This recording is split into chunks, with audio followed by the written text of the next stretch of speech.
Okay, this is Ricardo for Eco Times, and we're here with Mikolas Josef. That's right. Hello, Ricardo. Hello, Mikolas. So, I'm going to start with an obvious question. Yeah. How are you? How's your back? Thank you. Much better. Every day it gets better. I just had my physio session at the hotel. I'm being taped and everything. So no, it's really much better than I thought it will be, and hopefully I'll be fit for the semi-final. So yeah. But you're not going to do those backflips, are you? I think we're gonna cut them out. Definitely in the semi-final. If by any chance I get the adrenaline punch and feel like I have nothing to lose in the final, then maybe I'll try something crazy. But we'll see. You know, after all, we've been practicing for so long, trying to bring out the best of us, and now that this seems impossible, it's kind of a shame for everybody, you know. So we'll see. I've been advised not to do it, but let's see how it ends up. Yeah. So yeah. Was it the discs or was it muscular? It ended up being hopefully a muscular thing. We're still not 100% sure because the MRA scan was not done. So we sent it back to Czech Republic, and they advised that I should stay in bed for a week and then take it very, very slowly. We've talked to the head of neurosurgical department there, and the important thing is, however, I'm feeling much better. So, oh, good. So yeah. Yeah. Well.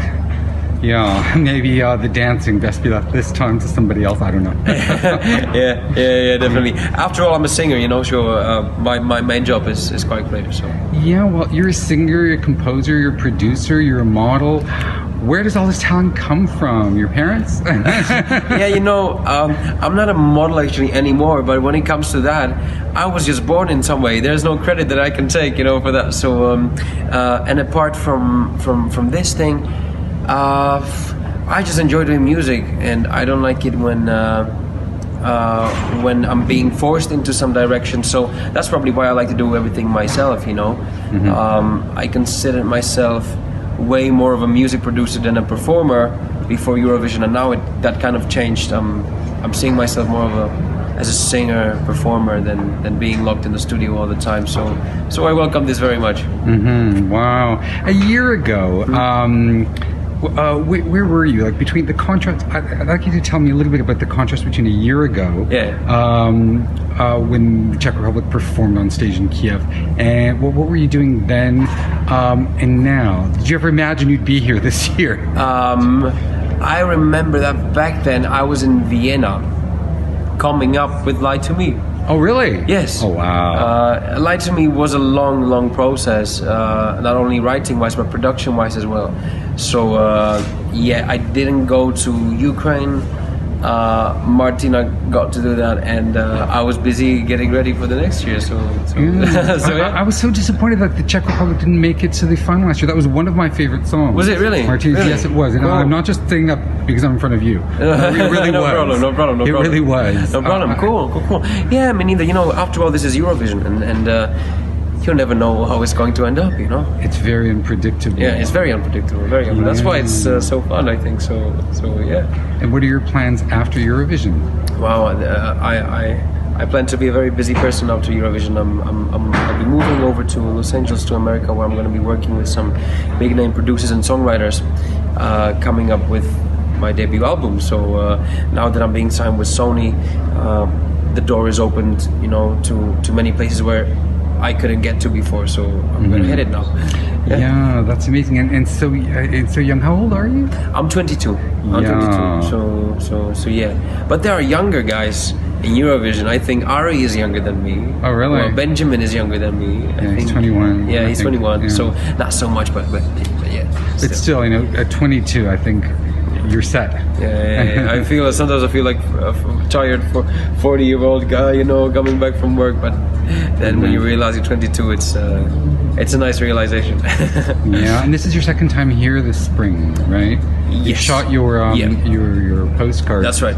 In the interior. That's right. We went up all the way north, 4 hours away from Lisboa, and I only spent one night in Lisbon before.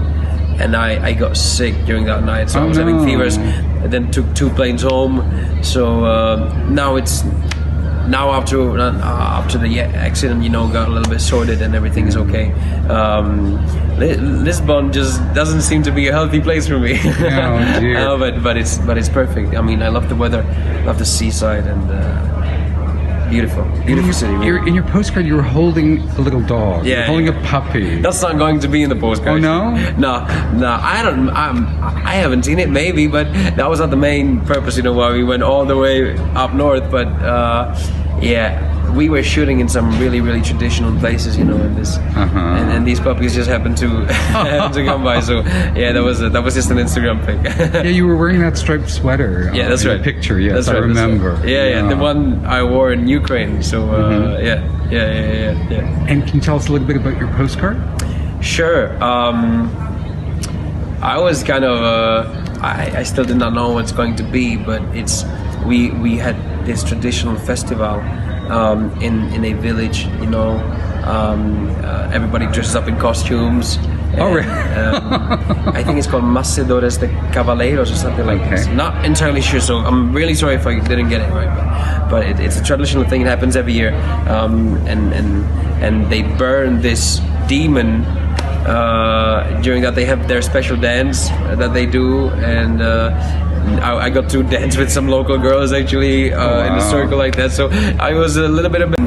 Oh, really? I think it's called Macedores de Cavaleiros or something like this. Not entirely sure, so I'm really sorry if I didn't get it right.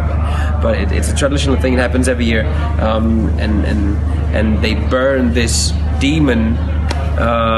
During that, they have their special dance that they do, and I got to dance with some local girls actually in a circle like that. So I was a little bit embarrassing, but I think we managed to get the best out of it. So yeah. And what do the keys represent? Oh, that's a memory from the past actually. Really? Yeah, that's right. Can you tell us about it? Or? No. This is a very private thing for me, but yeah, it's a memory of someone that I'm not seeing anymore, and.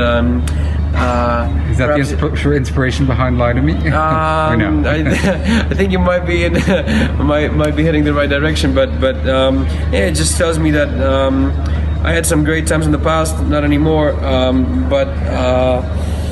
Yeah, well, that's what it is, and then I have some songs over here.